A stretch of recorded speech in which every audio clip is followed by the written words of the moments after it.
আপনাদের নিশ্চয়ই স্মৃতিতে আছে যে আমাদের পেঁয়াজের দাম এক পর্যায়ে 35-40 টাকায় নেমে এসেছিল, এবং সেটা আমাদের কৃষকদের জন্য তাদের উৎপাদন ব্যয়ের সাথে সামঞ্জস্যপূর্ণ ছিল না, এবং বহুদিন যাবতই পেঁয়াজের দাম 60-65 টাকার মধ্যেই স্থির ছিল। আমরা গত এক সপ্তাহ 10 দিন যাবৎ দেখছি যে প্রায় পেঁয়াজের মূল্যের একটা ঊর্ধ্বগতি হয়েছে। পেঁয়াজের ফলন বাম্পার হয়েছে আল্লাহর রহমতে। আমরা মনে করি যে পেঁয়াজের কোনো সংকট নাই এই মুহূর্তে, এবং সরকারও কৃষি মন্ত্রণালয়ের তরফ থেকে পেঁয়াজ সংরক্ষণকে সুবিধাজনক করার জন্য প্রায় 10,000-এর মতো হাই ফ্লো মেশিন বিতরণ করেছে, যার বিনিময়ে পেঁয়াজের সংরক্ষণ ব্যবস্থার উন্নতি ঘটেছে এবং দীর্ঘকালই পেঁয়াজের দামটা মোটামুটি একটা সহনশীল মাত্রায়, মানে যেটা উৎপাদন ব্যয় এবং ভোগের জন্য একটা স্বাভাবিক 60-65 টাকার মধ্যে একটা মূল্য ছিল। 2 সপ্তাহ যাবৎ ম্যাক্সিমাম যে পেঁয়াজের দামের একটা উস্ফলন ঘটেছে।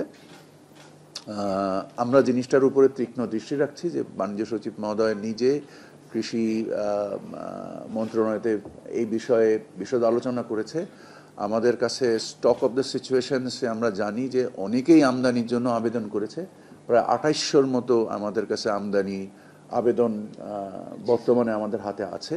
আমরা বাজারের উপরে তীক্ষ্ণ দৃষ্টি রাখছি, যদি বাজারের মূল্য আমরা দেখি প্রয়োজন সব অনুযায়ী না কমে, আমরা এই আমদানি অনুমোদন ইস্যু করে দিব। আমরা আগামী হয়তোবা 4-5 দিন দেখব। 4-5 দিনের মধ্যে যদি আমরা এই সপ্তাহটার মধ্যে যদি দেখি যে বাজারের মূল্যর যথেষ্ট উন্নতি না ঘটে এবং ফলন বাম্পার হয়েছে, এবং সম্ভবত 2 থেকে 3 সপ্তাহের মধ্যে নতুন পেঁয়াজ, মুড়িকাটা পেঁয়াজ বাজারে আসবে নাকি? স্যার, আমার কাছে যে তথ্য গত ওয়ার্কিং ডেতে দিলেন কৃষি সচিব, উনি আমাকে বললেন যে 3.5 লাখ টনের মতন পেঁয়াজ আমাদের আছে। এই মাসে আসবে 85 থেকে 87 হাজার মেট্রিক টন, এবং আগামী মাসে আসবে 2.5 লক্ষ মেট্রিক টন, এবং তারপর থেকে আগামী মাসে মুড়িকাটা, তারপরে রেগুলারটা। তো এভাবে স্যার যেটা ওনারা হিসাব দিলেন, গত এই পুরো বছরে কিন্তু পেঁয়াজের মূল্য কিন্তু কম ছিল। আপনি বলেছেন স্যার, গত রমজানের পরে কিন্তু পেঁয়াজের দাম 25 টাকায় ছিল এবং দীর্ঘদিন সেই মূল্যে ছিল। সেইটা কিন্তু কস্ট অফ প্রোডাকশন, উৎপাদন ব্যয়ের চেয়ে অনেক কম। সেইটার কারণে বাজারের একটা প্রবৃদ্ধি হওয়ার কথা ছিল ইয়েতে, কিন্তু আপনার সরবরাহ স্বাভাবিক ছিল বলে, সংকট ছিল না বলে কিন্তু আপনার ওই যে মূল্যবৃদ্ধি ঘটে নাই। মূল্যবৃদ্ধি যখন ঘটেছে তখন আমরা আবার স্যার আইপি ইস্যু করার ঘোষণা দিলেন, এবং আমরা কিছু আইপি দিয়েছি। তাতে বাজারটা নেমে আসছিল। আমাদের একদম সম্প্রতি বাজারটা আবার একটু বেড়েছে। তো যেহেতু আমরা যেটা সংরক্ষণ পরিস্থিতি যেটা বা সরবরাহ পরিস্থিতি সম্পর্কে যে তথ্যটা পেলাম, সেই তথ্যে যেহেতু দেখা যাচ্ছে যে আমাদের কোনো সংকট নাই, এবং এবছরে পেঁয়াজের মূল্য কম থাকার কারণে আগামী বছরে পেঁয়াজের প্রোডাকশন কম হবে এরকমও একটা ধারণা ছিল। কিন্তু যে তথ্য ওনারা দিলেন তাতে এবছরের চেয়ে আগামী বছরে পেঁয়াজ, মানে চলতি বছরে গত বছরের চেয়ে পেঁয়াজ বেশি হবে। তো সেইটা যদি হয় তাহলে আপনার পেঁয়াজের মূল্য এইভাবে বাড়ার কোনো কারণ নাই। যার জন্যই আমরা গত সপ্তাহ থেকে কিন্তু ভোক্তা অধিকার, জেলা প্রশাসন এবং কৃষি ডিপার্টমেন্টকে অ্যাক্টিভ করেছি। আমরা আশা করছি স্যার যেটা বললেন যে এই সপ্তাহের মধ্যে বাজার নিয়ন্ত্রণে আসবে। যদি না আসে তখন তো স্যার যেভাবে ঘোষণা দিলেন যে আমরা সেক্ষেত্রে। মাননীয় উপদেষ্টা, একটা বিষয় হলো সচিব মহোদয় যে বললেন যে অতি বৃষ্টি হয়েছে 2-3 দিন, যার কারণে এই যে মূল্য বৃদ্ধি পেয়েছে, আসলে কি তাই? কিন্তু পত্রপত্রিকায় মিডিয়াতে দেখলাম যে সিন্ডিকেটও নাকি এর সাথে ইনভলভ হয়ে এই মূল্য বৃদ্ধির কারণ হচ্ছে। আপনার কাছে কি খবর আছে? একাধিক কারণে পেঁয়াজের মূল্য বৃদ্ধি হয়েছে। মৌসুমের শেষ, আমাদের মানে যে পেঁয়াজটা শেষ মৌসুমে এসছে সেটাও একটু শুকিয়ে ওজনও কমেছে, নিশ্চয়ই আপনারা জানেন। যারা এই হাই ফ্লো মেশিন দিয়ে পেঁয়াজগুলোকে সংরক্ষণ করেছেন তাদেরও ব্যয় রয়েছে, এবং নতুন করে পেঁয়াজ খুব শীঘ্রই উঠতে যাচ্ছে। সো সামগ্রিকভাবে এইটুকু বলতে পারি আমরা যে আমাদের পেঁয়াজের বর্তমান যে মূল্য, আমরা এটাকে দৃষ্টি রাখছি। আমাদের কাছে 2800 আইপির আবেদন আছে। আমরা এই 2800 আইপির যদি 10%ও ছেড়ে দিই, তাহলে বাজারে আমাদের জানা মতে যে আমাদের স্থলবন্দরের ওই পারে প্রচুর পেঁয়াজ মজুদও করা হয়েছে।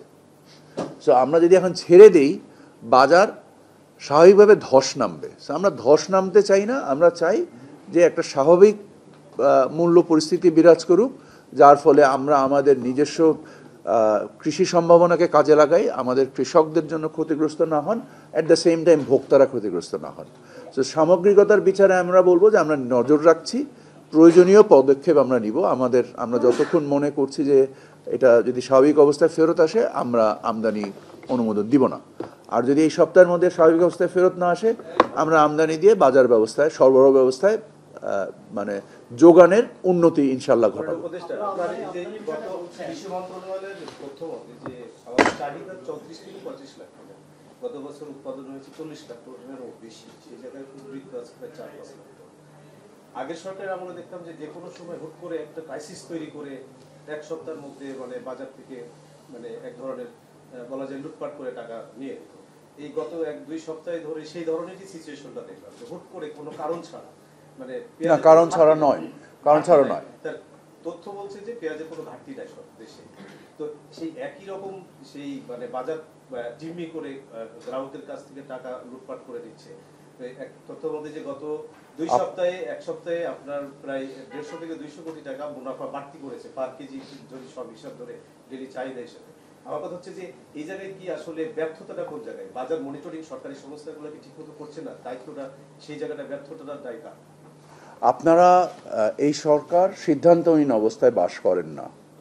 আপনারা যে জিনিসটা বলছেন, দায়টা তো আপনাদের উপরও বর্তায়। আপনারা দেখাই দেন আমাদেরকে যে এই জায়গায় এই সিন্ডিকেশনটা হচ্ছে, বা এখানে মানে অনিয়ন্ত্রিত মজুতদারি ঘটছে।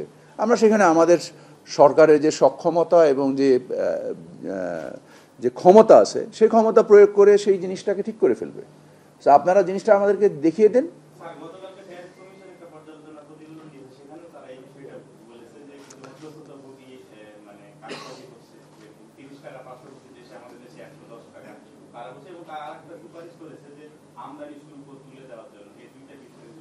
না, আমার মনে হয় না আমদানি শুল্কের প্রয়োজন ধরার কোনো দরকার আছে। শুধু আমরা আইপি দিলেই বাজার ঠিক হয়ে যাবে। আমরা ইম্পোর্ট পারমিশন অ্যালাউ করলেই সরবরাহ ব্যবস্থায় যথেষ্ট উন্নতি ঘটবে। আমরা জাস্ট দেখতে চাচ্ছি, আপনারা তো দেখছেন যে আর 2 সপ্তাহের মধ্যেই নতুন পেঁয়াজ উঠে যাবে। সো আপনি বলছিলেন যে সাংবাদিকরা যদি দেখিয়ে দেয় যে সিন্ডিকেশন কারা করছে তখন ব্যবস্থা নেবেন, সেটা তো একটা পার্ট, কিন্তু আপনাদের নিজস্ব মেকানিজমও তো একটা থাকার কথা যে 80 টাকার পেঁয়াজ। আপনারাও আমাদের দৃষ্টি, জি জি, আপনারা আপনাদের দৃষ্টি দিয়ে আমাদেরকে কানেক্ট করে দেন। আপনারা কি করছেন তাহলে? আমরা অবশ্যই আমাদের কাজ করছি, আমাদের ভোক্তা অধিকার কাজ করছে, আমাদের ট্যারিফ কমিশন কাজ করছে, বাণিজ্য সচিব কৃষি সচিবের সাথে মিটিং করছে, স্টক অফ দ্য সিচুয়েশন নিচ্ছে, 2800 আইপি আছে তার হালনাগাদ তথ্য নিচ্ছে, স্থলবন্দরে পেঁয়াজ এসে মজুদ হয়েছে সেগুলোর তথ্য নিচ্ছে, এবং মার্কেট ম্যানেজমেন্টের যে এলিমেন্টসগুলো আছে সেগুলোকে কাজে লাগানোর জন্য চেষ্টা করছে। কারণ আমরা চাই না যে বাজার ব্যবস্থায় কোনো ধস নামুক। আমার কাছে ব্যক্তিগতভাবে এই মুহূর্তে নাই।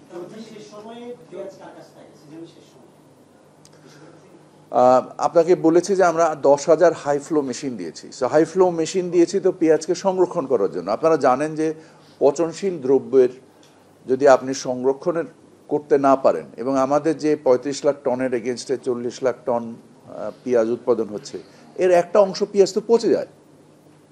সব পেঁয়াজ তো আর ব্যবহারযোগ্য থাকে না, সব পেঁয়াজকে হারভেস্টও করা হয় না। সো সামগ্রিকভাবে আমাদের যে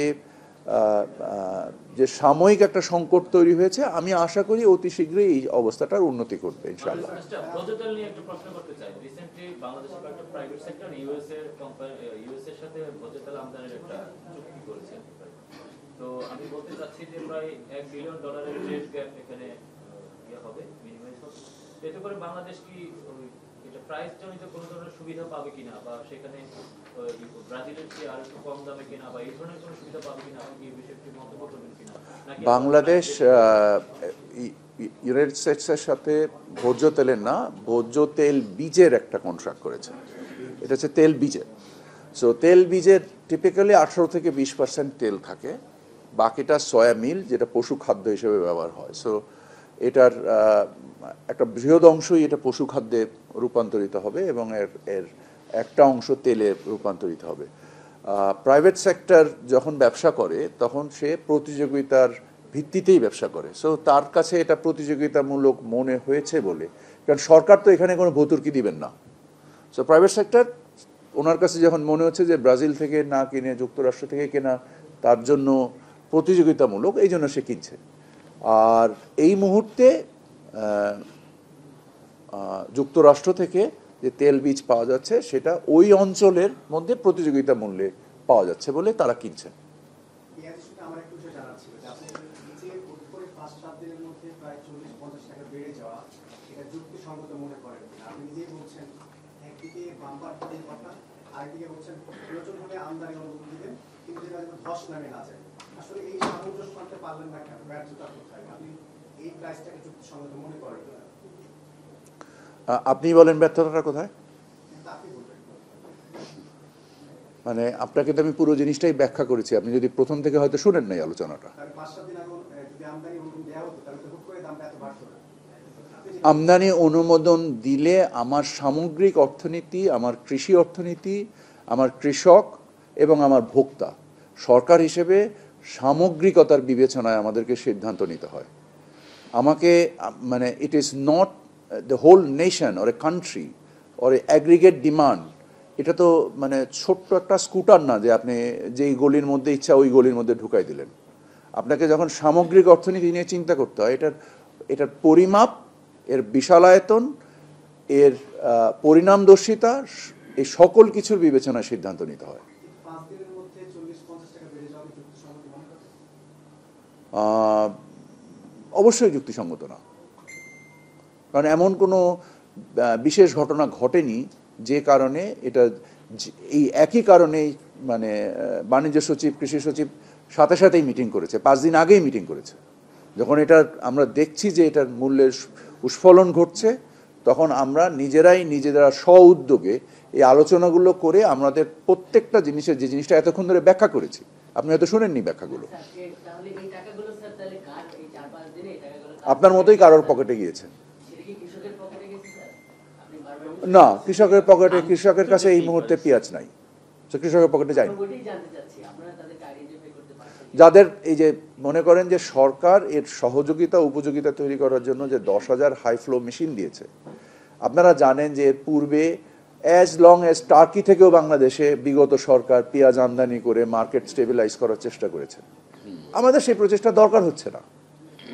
আমরা সামগ্রিকভাবে একটা পরিস্থিতির উপরে নজর রেখেছি।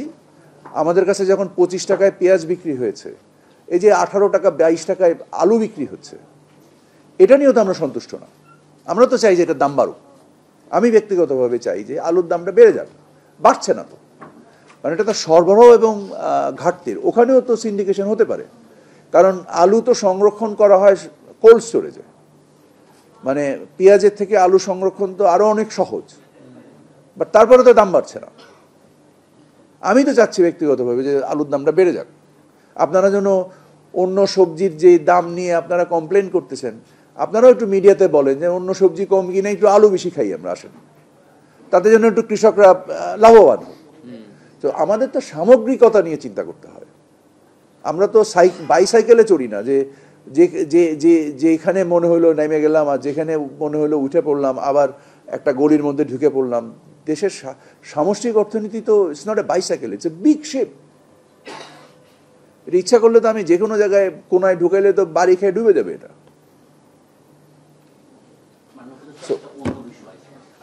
আজকে আর অন্য বিষয়ে কথা বলবো না। আজকে আমরা মানে পেঁয়াজের ভিতরেই থাকি। আমরা বোয়িং নিয়ে কথা বলবো আপনাদের সাথে, সিভিল এভিয়েশন নিয়ে কথা বলবো, কমার্স মিনিস্ট্রি নিয়ে কথা বলবো। আরেকদিন আসবেন। আমরা আজকে আমাদের প্রচুর মানে এই আলোচনাটা অনির্ধারিত, আপনারা নিজেরাও জানেন এটা নির্ধারিত আলোচনা না। আমি যখন গত এই ইকোনমিক কাউন্সিলের মিটিং থেকে বেরোচ্ছিলাম, আপনারা আমাদেরকে অনুরোধ করলেন যেন আমি একটু বসি। এরপরেও আজকেও আমার অনেকগুলো মিটিং আছে, আমরা এখনো কেউ লাঞ্চ টাঞ্চ করতে পারি নাই। সো মানে আমাদেরও অন্য অন্য কাজ আছে। আপনাদের সকলকে অসংখ্য ধন্যবাদ। আসসালামু আলাইকুম রহমতুল্লাহ।